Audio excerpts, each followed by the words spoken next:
नमस्कार दोस्तों, स्वागत है आप सभी का हमारे चैनल पर। आज हम लेकर आए हैं प्रदोष व्रत की कहानी। प्राचीन काल में शुभ संस्कार संपन्ना एक दरिद्र ब्राह्मणी किसी गांव में निवास करती थी।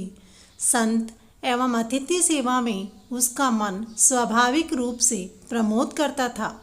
उसके 2 पुत्र थे जिनका पालन वह अत्यंत प्रेम पूर्वक करती थी। पिछले पुण्य से एक दिन भक्त शिरोमणि सांडिल घूमते घूमते उस गांव में पहुँचे। कोमल चित्त कृपालु ने अपने उपदेश क्रम में भगवान शिव के अवढरदानी स्वभाव और उनकी गुणावली का विस्तृत वर्णन किया। ब्राह्मणी की चित्त भूमि तो पहले से ही भावभरित थी। ऋषि के इन वचनों ने उसे भक्ति विहल बना दिया। अपने दोनों पुत्र को महर्षि के चरणों में समर्पण करते हुए उसने निवेदन किया, हे मुनीश्वर, मेरे ये दोनों पुत्र पितृहीन हैं। इनमें से एक शुचिव्रत मेरा सुपुत्र है और दूसरा पालित पुत्र है। उसका नाम राजसूत है। अपनी कृपा दृष्टि से इनका कल्याण कीजिए। ब्राह्मणी के शील सद्भाव से प्रसन्न ऋषिवर ने उन लोगों को वर्ष पर्यंत शिवार्चन परामर्श देकर व्रत विषयक संपूर्ण नियमों को समझा दिया और शिव शिव जपते हुए अपने गंतव्य स्थल की ओर प्रस्थान कर गए। कुछ ही क्षणों का यह संयोग स्वाति नक्षत्र की बूंदों की तरह पुण्य फलप्रद प्राप्त हुआ। गुरुवर की भाव मूर्ति और उनके श्री चरणों का अहर्निश ध्यान करते हुए वे तीनों एक मंदिर में जाकर शिवार्चन सात्विक आनंद प्राप्त करने लगे। गुरु के उपदेश से उनके ज्ञान चक्षु खुल गए। पूजा अनुष्ठान करते हुए उनके 4 मास व्यतीत हो गए। एक दिन शुचिव्रत अकेले ही गंगा तट पर स्नान करने गए और नदी की चंचल लहरों में बहता हुआ एक स्वर्ण कलश उसे दिखाई दिया। तैर कर शुचिव्रत ने उस कलश को उठा लिया और बहुत प्रसन्न होता हुआ अपनी माँ के पास आया। भाव विहल स्वर में अपनी माँ से कहा, देखो माँ, आज मैं क्या लाया हूँ। अब हम लोगों के कष्ट मिट जाएंगे।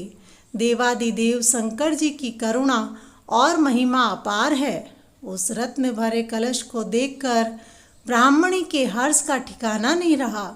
उसने शुचिव्रत से कहा, देखो पुत्र, इस दिव्य धन राशि को तुम दोनों आपस में बांट लो। शुचिव्रत ने सहर्ष माता के आदेश को मान लिया, किंतु राजसूत ने माता से आग्रह किया, हे दयामयी माँ, भाई शुचिव्रत को यह धन उसके पुण्य परिपाकवश प्राप्त हुआ है, इसलिए इस धन पर उसका ही अधिकार है। मैं अपनी निर्धनता में ही संतुष्ट हूँ। शिव चरणानुराग से बढ़कर कोई संपत्ति नहीं है। माता ने भी जैसी तुम्हारी इच्छा कहकर उसके निश्चय में कोई बाधा नहीं डाली। कालांतर में वसंत ऋतु का समागम होने पर दोनों भाई एक दिन वनश्री का अवलोकन करते हुए बहुत दूर तक निकल गए। वहाँ उन्होंने देखा कि हजारों गंधर्व कन्याएं इस निर्जन वन में क्रीड़ा कर रही हैं, तो उनके आश्चर्य का ठिकाना नहीं रहा। शुचिव्रत ने कहा, यहाँ गंधर्व कन्याएं क्रीड़ारत हैं, अतः हम तपस्वियों को यहाँ नहीं ठहरना चाहिए। किंतु देवी प्रेरणावश राजसूत ने उसके परामर्श को ठुकरा दिया। वह अकेले ही मुस्कुराते हुए उनके समूह में चला गया। उस सुदर्शन राजसूत को देखकर गंधर्व कन्याओं को परम विस्मय हुआ। उनकी राजकुमारी तो उसके रूप आकर्षण से अभिभूत हो उठी। उसने अपनी सहेलियों को आगे बढ़ाकर वन में शिव पूजनार्थ दिव्य फूल तोड़ लाने को कहा। उनके चले जाने के बाद उसने राजकुमार की प्रशंसा कर उसे आसन प्रदान कर उससे परिचय विषयक प्रश्न किए। राजकुमार ने गंधर्व कन्या को अपनी स्थिति से अवगत कराते हुए कहा, हे कल्याणी, मैं विदर्भ नरेश का पुत्र हूँ। मेरे माता पिता दिवंगत हो चुके हैं। अवसर पाकर शत्रुओं ने मुझे राज्यच्युत कर दिया। मैं जंगल में अपनी धर्म माता के साथ जीवन यापन कर रहा हूँ।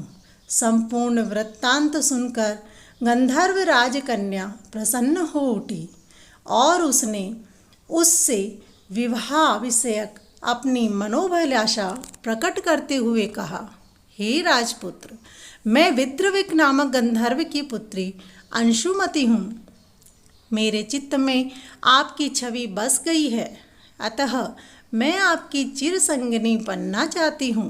राजकुमार उसका प्रेम प्रस्ताव सुनकर प्रसन्न तो हुए, किंतु उसने गंधर्व कन्या से कहा, हे देवी, आपका प्रस्ताव मनोरम तो है, किंतु कहाँ आप एक गंधर्व कन्या और कहाँ मैं एक निवृत्त राजकुमार, तथा दूसरा वैवाहिक संबंध माता पिता की सहमति से ही संपन्न होना चाहिए।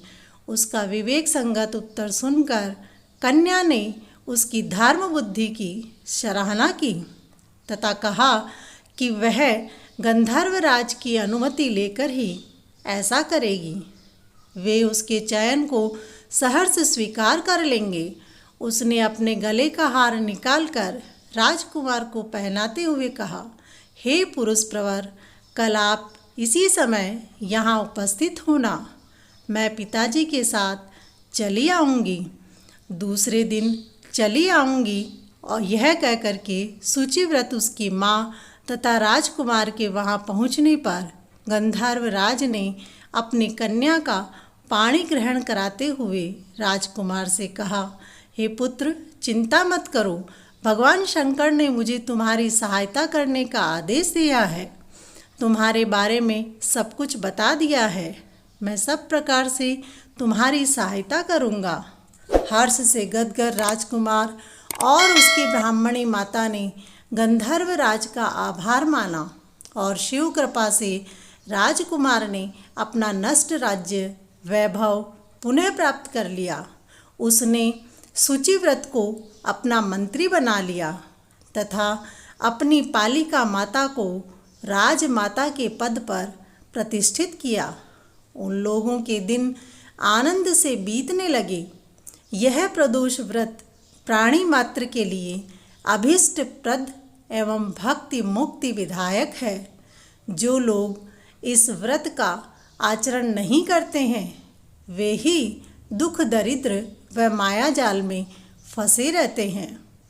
बोलो शंकर भगवान की जय। दोस्तों, इसी प्रकार के वीडियो देखने के लिए हमारे चैनल को सब्सक्राइब करें, कमेंट करें। वीडियो पसंद आया हो तो लाइक कर अपने दोस्तों के साथ शेयर करें। धन्यवाद।